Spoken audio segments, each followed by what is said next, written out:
আসসালামু আলাইকুম। আশা করি আপনারা সকলেই ভালো আছেন, আমিও ভালো আছি। আজকের ভিডিওটিতে আলোচনা করব ফিউচার পারফেক্ট কন্টিনিউয়াস টেন্স নিয়ে, এবং এটাই হচ্ছে আমাদের সম্পূর্ণ টেন্স আলোচনার শেষ ভিডিও।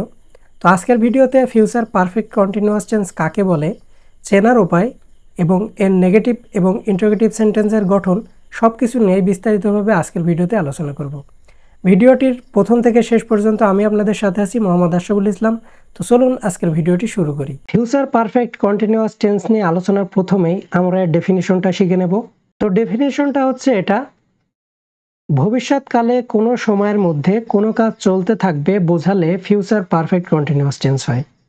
ভবিষ্যৎকালে কোনো একটা নির্দিষ্ট সময়ের মধ্যে কোনো কাজ চলতে থাকবে এরূপ যদি বোঝায়, তাহলে সেটা হচ্ছে ফিউচার পারফেক্ট কন্টিনিউয়াস টেন্স।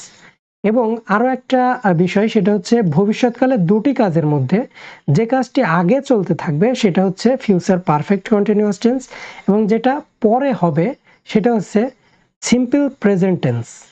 তো উদাহরণ দিলে আপনারা ক্লিয়ার হয়ে যাবেন। তো এই উদাহরণটা আমরা খেয়াল করি: বাবা আসবার আগে আমি কাজটি করতে থাকব। বাবা আসবার আগে আমি কাজটি করতে থাকব। তো এখানে আমি কাজটি করতে থাকবো, এটা কিন্তু একটা নির্দিষ্ট সময়ের মধ্যে চলতে থাকবে, এবং এই যে বাবার আসার কাজটি, এটা কিন্তু পরে আসবে তিনি, তার আগে থেকেই কিন্তু আমি এই কাজটি করতে থাকবো। তো এটা যেহেতু দুইটা ক্রিয়ার উল্লেখ আছে এবং এই কাজটি আগে হচ্ছে, তাহলে এটা হবে ফিউচার পারফেক্ট কন্টিনিউয়াস টেন্স, এবং বাবা আসার কাজটি প্রেজেন্ট ইনডিফিনিট টেন্স।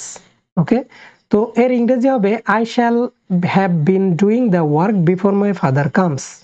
আরও একটা দেখি, সে ডিগ্রি পাওয়ার পূর্বে 4 বছর অক্সফোর্ডে পড়তে থাকবে।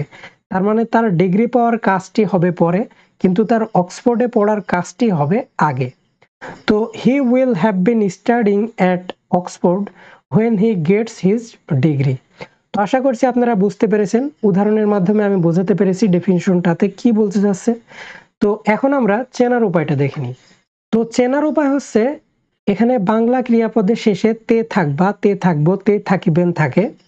ফিউচার কন্টিনিউয়াস টেন্সের মতোই চেনার উপায়, শুধুমাত্র আমাদেরকে এই ডেফিনিশনটার সাথে সামঞ্জস্যপূর্ণ দেখে বুঝতে হবে যে কোনটা ফিউচার কন্টিনিউয়াস টেন্স এবং কোনটা ফিউচার পারফেক্ট কন্টিনিউয়াস টেন্স। তো আশা করছি আপনারা চেনার উপায়টা বুঝতে পেরেছেন।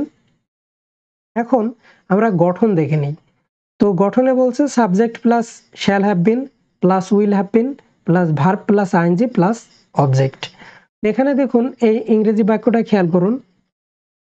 এখানে সাবজেক্ট হচ্ছে আই, তারপরে বসেছে শ্যাল হ্যাভ বিন, তারপরে ডু এর ভি3 হচ্ছে ডুইং, তার মানে সরি, এখানে ডু এর শেষে আইএনজি যুক্ত হয়েছে, তার মানে ডুইং, তারপরে দ্য ওয়ার্ক হচ্ছে অবজেক্ট।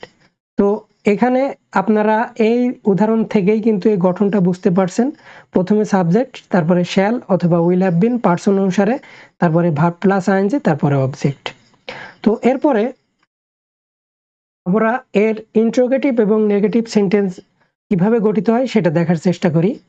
দেখুন, এখানে I shall have not been doing the work, আমি কাজটি করিতে থাকবো না। তো এখানে এর গঠনটা কেমন হয়? সাবজেক্ট প্লাস শ্যাল অথবা উইল, তারপরে নট, তারপরে হ্যাভ, তারপরে নট, তারপরে বিন, তারপরে V V verb plus ING, তারপরে অবজেক্ট। এভাবে কিন্তু যে ফিউচার পারফেক্ট কন্টিনিউয়াস টেন্স আছে সেটার গঠন হয়ে থাকে। এরপরে ফিউচার পারফেক্ট কন্টিনিউয়াস টেন্সের যে ইন্টারোগেটিভ সেন্টেন্স আছে সেটা কিভাবে গঠিত হয় দেখি।